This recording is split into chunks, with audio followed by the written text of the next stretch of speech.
ಎಲ್ರಿಗೂ ನಮಸ್ಕಾರ. ನಮ್ಮ ಕನ್ನಡ ನಾಡಿನ ಹೆಮ್ಮೆಯ ಕೋಟೆ ಚಿತ್ರದುರ್ಗದ ಕೋಟೆಯ ಮತ್ತೊಂದು ವಿಡಿಯೋಗೆ ನಿಮ್ಗೆ ಸ್ವಾಗತ. ಈಗ ನೀವೇನ್ ನೋಡ್ತಾ ಇದ್ದೀರಾ, ಇದು ಕೋಟೆಯ ಮಧ್ಯ ಭಾಗ, ಅಂದ್ರೆ ಹೇಗೆ ಹೃದಯ ಭಾಗ ಇರುತ್ತೋ ಹಾಗೆ ಇಲ್ಲೇ ಏಕನಾಥೇಶ್ವರಿ ತಾಯಿ ದೇವಾಲಯ ಇರೋದು ಅಲ್ಲಿ ಮೇಲ್ಗಡೆ ಇದೆ. ಇಲ್ಲೇ ನೋಡ್ತಾ ಇದ್ದೀರಾ, ಇದನ್ನ ಓಕಳಿ ಹೊಂಡ ಅಂತ ಕರೀತಾರೆ. ಅಂದ್ರೆ ಏನು, ನೀವು ಓಕಳಿ, ಹೌದು, ಓಕಳಿ ಆಟ ಆಡ್ತೀರಾ, ಅದ್ರ ಬಗ್ಗೆ ಇಲ್ಲಿ ನೋಡ್ಬೋದು. ಓಕಳಿ ಹೊಂಡ ಅಂತ ಕರೀತಾರೆ. ಇಲ್ಲಿಗೆ ಕೆಳಗಡೆ ಕೊಣದಿಂದ ನೀರು ತಂದು ಹಾಕಿ ಅರಿಶಿನ ಮತ್ತೆ ಕುಂಕುಮ ಮಿಕ್ಸ್ ಮಾಡಿ ನಂತರ ಏಕನಾಥೇಶ್ವರಿ ತಾಯಿ ಜಾತ್ರೆ ನಡೆದ ನಂತರ ಇಲ್ಲಿ ಎಲ್ಲ ಸೇರಿ ಓಕಳಿ ಆಡ್ತಾ ಇದ್ರು. ಸೊ ಅದಕ್ಕೆ ಇರುವಂತ ಜಾಗ ಇದು. ಅದಾದ್ಮೇಲೆ ಈ ಸೇಮ್ ಓಕಳಿ ಹೊಂಡನ ಸೊ ತಾಯಿಗೆ ಪುಷ್ಕರಣೆ ಅಂದ್ರೆ ಗೊತ್ತಲ್ಲ ಏನು, ತಾಯಿಗೆ ಮಜ್ನ ಮಾಡಿಸ್ಲಿಕ್ಕೆ ನೀರ್ನು ಇಲ್ಲಿಂದ ತಗೋಗ್ತಾ ಇದ್ರು. ಬಟ್ ಇಲ್ಲಿ ಯಾವುದೇ ನೀರು ಉಕ್ಕಲ್ಲ, ಇದನ್ನ ಕೆಳಗಡೆಯಿಂದ ನೀರ್ನ ತಂದು ತುಂಬಿಸಿ ಮಾಡಬೇಕು. ಇದು ಇಲ್ಲಿ ಸ್ವಾಮೀಜಿ ಇದ್ದಿದ್ದು ಮೊದಲು, ಅಂದ್ರೆ ಇಲ್ಲಿ ಯಾರು ಪೂಜಾರಿ ಇರ್ತಾರೆ, ತಾಯಿಗೆ ಪೂಜೆ ಮಾಡೋರು, ಆ ಪೂಜಾರಿ ಇದ್ದಿದ್ದು. ಈಗ ಅದನ್ನ ಕ್ಯಾಂಟೀನ್ ಮಾಡ್ಕೊಂಡಿದ್ದಾರೆ. ಸೊ ಅದ್ ಬಿಟ್ರೆ ನೋಡಿ, ಇದೇನಿದೆ, ಈ ಧ್ವಜ, ಈ ಸ್ತಂಭ, ಇಲ್ಲಿ ಜಾತ್ರೆ ಆದ ನಂತರ ತಾಯಿಗೆ ಏನು ಉಯ್ಯಾಲೆ ಸೇವೆ ಮಾಡ್ಲಿಕ್ಕೆ ಇದ್ದಿದ್ದು. ಇದು ದೀಪಸ್ತಂಭ. ಹಾಗೆ ಅಂದ್ರೆ ಜಾತ್ರೆಯ ದಿನದಂದು ಜಾತ್ರೆ ಮುಗಿದ ನಂತರ ಇದ್ರ ಮೇಲೆ ಎತ್ತಿ ಮೇಲ್ಗಡೆ ದೀಪ ಹಚ್ತಿದ್ರು. ನೀವು ಅಲ್ಲಿ ನೋಡ್ಬೋದು, ಮೇಲ್ಗಡೆ ಒಂದ್ ಸ್ವಲ್ಪ ಸೀಳ್ದಂಗ ಆಗಿದೆ ಕಲ್ಲು. ಇದು ಏಕಶಿಲಾ ಏನು ಕೆತ್ತನೆ, ಅದ್ರ 40 ಅಡಿ ಹತ್ರ ಇದೆ. ನೀವು ತಿಳ್ಕೊಳ್ಳಿ ಹೆಂಗೆ ಆ ಬಂಡೆನ 40 ಅಡಿ ಬಂಡೆ ಉಳಿಬೇಕು ಅಂದ್ರೆ ಎಷ್ಟು ಅದನ್ನ ಉಳಿಬೇಕಾಗಿತ್ತು. ಅದು ತಾಯಿ ಏಕನಾಥೇಶ್ವರಿ ಮಂಟಪ.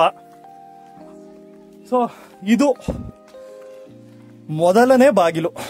ಏನಪ್ಪ ಇವನು ಮೊದಲನೇ ಬಾಗಿಲು ಅಂತಾನೆ ರಿವರ್ಸ್ ಇಂದ ಅಂತ ಹೇಳಿದ್ರೆ, ಖಂಡಿತವಾಗ್ಲು ಕೋಟೆ ಕಟ್ಲಿಕ್ಕೆ ಸ್ಟಾರ್ಟ್ ಆಗಿದ್ದು ಈ ಸೈಡ್ ಇಂದ. ಅಂದ್ರೆ ಕೋಟೆ ಮೊದಲು ಇಲ್ಲಿದ್ದು, ಇದು ಮೊದಲನೇ ಬಾಗಿಲು. ಆಮೇಲೆ 2ನೇ ಬಾಗಿಲು, 3ನೇ ಬಾಗಿಲು ಅಂತ ಹೋಗಿದ್ದು. ಇದು ಆಕ್ಚುಲಿ ಮೊದಲನೇ ಬಾಗಿಲು.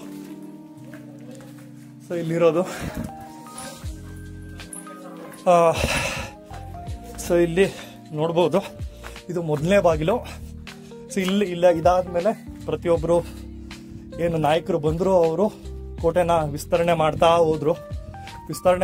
ಇದು ಸೊ ನೋಡಿ, ಈ ಕಲ್ಗಳನ್ನೆಲ್ಲ ಇಲ್ಲೇ ಕೊರ್ದಿರೋದು. ಇದು ಹೇಗ್ ಕೊರ್ದ್ರು ಅನ್ನೋದಕ್ಕೆ ಇಲ್ಲೊಂದು ನಿಮ್ಗೆ ಆಧಾರನೂ ಇದೆ, ಅದನ್ನು ತೋರಿಸ್ತೀನಿ. ನೀವು ಈ ಬಂಡೆ ನೋಡ್ಬೋದು, ನೋಡ್ಲಿಕ್ಕೆ ಆನೆ ತರ ಕಾಣುತ್ತೆ. ಸೊ ನಾನು ನಿಮ್ಗೆ ಹಿಂದಿನ ವಿಡಿಯೋದಲ್ಲಿ ಹೇಳಿದೆ, ಇದನ್ನ ಯಾಕೆ ಚಿತ್ರದುರ್ಗ ಅಂತ ಕರೀತಾರೆ ಅಂದ್ರೆ, ಇಲ್ಲಿ ವಿಚಿತ್ರವಾದ ಕಲ್ಲುಗಳು, ಚಿತ್ತಾರವಾದ ಕಲ್ಲುಗಳು ಇದ್ದಿದ್ದ ಕಾರಣ ಅದನ್ನ, ಸೊ ಅದು ಕಾಲಾನಂತರ ಚಿತ್ರದುರ್ಗ ಅಂತ ಆಯ್ತು. ಸೊ ಇದು ಒಂದು ದೇವಾಲಯ. ಇಲ್ಲಿ ನಿಮ್ಗೆ ಈ ದೇವಾಲಯ ಏನೋ ತೋರಿಸ್ತೀನಿ. ಸೊ ಇಲ್ಲಿ ನೋಡ್ಬೋದು, ಇಲ್ಲಿನ ದೇವರಾದ ಸ್ವಾಮಿ ವಿನಾಯಕರಿದ್ದಾರೆ. ಸೊ ಯಾಕೆ ಅಂತ ಹೇಳಿದ್ರೆ, ಹಿಂದ್ಗಡೆ ನಿಮ್ಗೆ ಆನೆ ಆಕಾರದ ಬಂಡೆ ಇತ್ತು, ಆ ಕಾರಣದಿಂದ. ಅದ್ ಬಿಟ್ರೆ ಇಲ್ಲಿ ಹಿಂದೆ ಗರಡಿ ಮನೆ ಇದೆ. ಸೊ ಇಲ್ಲೇ ನೋಡ್ತಾ ಇದ್ದೀರಾ, ಇದು ಗರಡಿ ಮನೆಗೆ ಹೋಗೋ ಜಾಗ.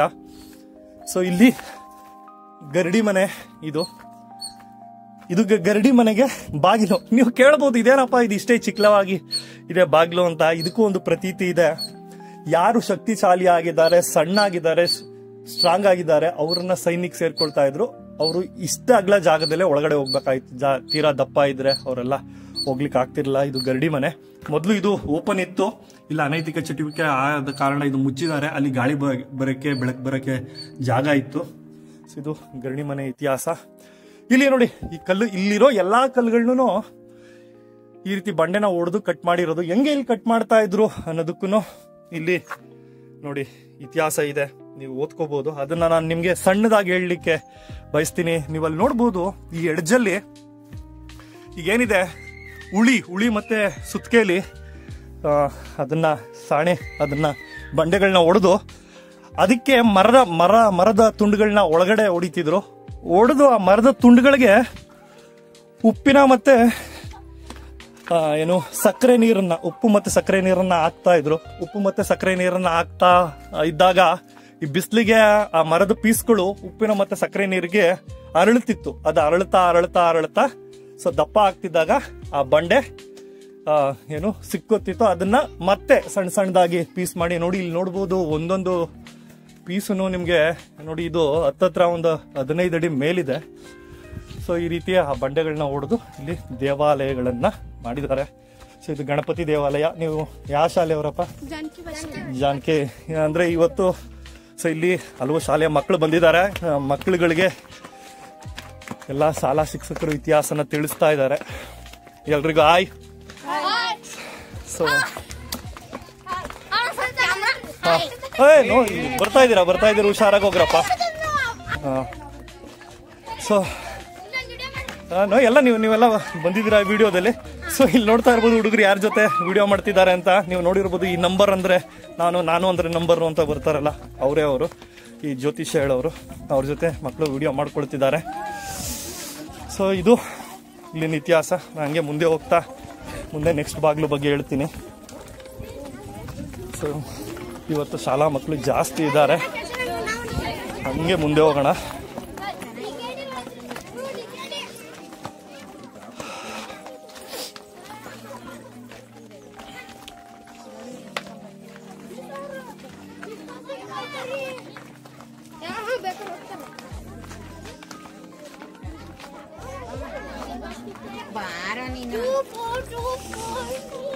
ಇದು ಸ್ನೇಹಿತರಿಗೆ 2ನೇ ಬಾಗಿಲು. ಅಂದ್ರೆ ಆ ಕಡೆಯಿಂದ ನಿಮ್ಗೆ 6ನೇ ಬಾಗಿಲು, ಈ ಕಡೆಯಿಂದ 2ನೇ ಬಾಗಿಲು. ಸೊ ನಾನು ಮೊದಲೇ ಹೇಳಿದಾಗೆ ಕೋಟೆನ ಮೇಲ್ಗಡೆಯಿಂದ ಕೆಳಗಡೆ ಕಟ್ಕೊಂಡ್ ಬಂದಿರೋದು, ಕೆಳಗಡೆಯಿಂದ ಮೇಲ್ಗಡೆ ಅಲ್ಲ. ಸೊ ಇದು 2ನೇ ಬಾಗಿಲು. ಸೊ ಈ ಬಾಗಿಲಲ್ಲೂ ಅಷ್ಟೇನೆ ನಿಮ್ಗೆ ಅಲ್ಲೊಂದು ಅತ್ಯದ್ಭುತವಾದ ವಿಶೇಷವಾದ ಮಾಹಿತಿನ ತಿಳಿಸ್ತೀನಿ. ಏನು ಅಂತ ಹೇಳಿದ್ರೆ, ಇಲ್ಲಿ ನಮ್ಮಿಬ್ರು ಸ್ನೇಹಿತರು ಕೂತಿದ್ದಾರೆ. ಇದು ಯಾಕೆ ಹಿಂಗ್ ಕೂತಿದ್ದಾರೆ ಅಂತ ಹೇಳ್ತೀನಿ. ಕುತ್ಕೊಳ್ಳಿ. ಇಲ್ಲಿ ಯಾಕೆ ಹಿಂಗ್ ಕುತ್ಕೊಳ್ತಾರೆ? ಒಳಗಡೆ ಕುತ್ಕೊಳ್ಳಿ ನೀವು. ನೋಡಿ, ಇದು ಖಾಲಿ ಜಾಗ ಇದೆ. ಇದು ಯಾಕೆ ಹಿಂಗಿದೆ ಅಂತ ನಾನು ನಿಮ್ಗೆ ಹೇಳ್ತೀನಿ. ಒಳಗಡೆ ಕುತ್ಕೊಳ್ಳಿ. ಸೊ ಇದೇಂತಕ್ಕೆ ಅಂತ ಹೇಳಿದ್ರೆ, ಆಗ ಸೈನಿಕರನ್ನ ಆಯ್ಕೆ ಮಾಡ್ಲಿಕ್ಕೆ ಇದ್ದಂತ ಮಾನದಂಡ ಅಂದ್ರೆ, ಒಬ್ಬ ಸೈನಿಕ ಇದ್ರೊಳಗಡೆ ಕುತ್ಕೊಂಡ್ರೆ ಅವನ ಕಾಲು ಅಲ್ಲಿ ಕೆಳಗಡೆಗೆ ಈಸಿಯಾಗಿ ಟಚ್ ಆಗಬೇಕು. ಪ್ಲಸ್ ಅವನ ಎತ್ತರ ಇದು ಪೂರ್ತಿ ಬರಬೇಕು. ಅವನ ಅಡ್ಡಳತೆ ಅಷ್ಟೇ ಇದಕ್ಕೆ ಬರಬೇಕು. ಹೀಗಿದ್ರೆ ಮಾತ್ರ ಅವನು ಸೆಲೆಕ್ಟ್ ಆಗ್ತಿದ್ದ. ಕಾಲು ಟಚ್ ಆಗಿಲ್ಲ, ಒಳಗಡೆ ಕುತ್ಕೊಳ್ಳೋಕ್ಕಾಗಿಲ್ಲ, ತಲೆ ಟಚ್ ಆಗಿಲ್ಲ ಅಂದ್ರೆ ಅವನು ಅನರ್ಹ ಆಗ್ತಿದ್ದ. ಈಗ ಹೆಂಗೆ ಸೈನ್ಯಕ್ಕೆ ಆಯ್ಕೆ ಮಾಡ್ತಾರೋ ಅದೇ ರೀತಿ ಆಗ ಸೈನಿಕರನ್ನ ಆಯ್ಕೆ ಮಾಡ್ಲಿಕ್ಕೆ ಇದ್ದಂತ ಮಾನದಂಡ ಇದು. ಇಲ್ಲಿ ನೋಡಿ, ಇಲ್ಲೂ ಕೂತಿದ್ದಾರೆ. ಈ ರೀತಿ ಒತ್ತಡದಲ್ಲಿ ಕುತ್ಕೋಬಾರ್ದು, ಕಾಲು ಕೆಳಗಡೆ ಟಚ್ ಆಗಬೇಕು. ಇದು ನೋಡಿ, ಇಲ್ಲಿ ತಲೆನೂ ಟಚ್ ಆಗಬೇಕು. ಹೀಗಿದ್ರೆ ಮಾತ್ರ ಅವರು ಸೈನಿಕ ಆಯ್ಕೆ ಆಗ್ತಾರೆ ಅಂತ. ಅಂದ್ರೆ ಈಗ ನಾನು ಇಲ್ಲಿ ಕುತ್ಕೋ ತೋರಿಸ್ತೀನಿ ನೋಡಿ. ಹಿಂಗ್ ಕುತ್ಕೊಂಡ್ರೆ ಕರೆಕ್ಟ್ ಆಗಿ ಕುತ್ಕೋಬೇಕು, ಕಾಲು ಟಚ್ ಆಗ್ಬೇಕು, ಬಾಡಿನೂ ಇರಬೇಕು. ಹಿಂಗಿದ್ರೆ ಸೈನಿಕ ಆಯ್ಕೆ ಮಾಡ್ತಿದ್ರು. ಸೊ ಆ ಕಾರಣಕ್ಕೋಸ್ಕರ ಇದಿತ್ತು. ಇದು ಆತರ ಇತಿಹಾಸ.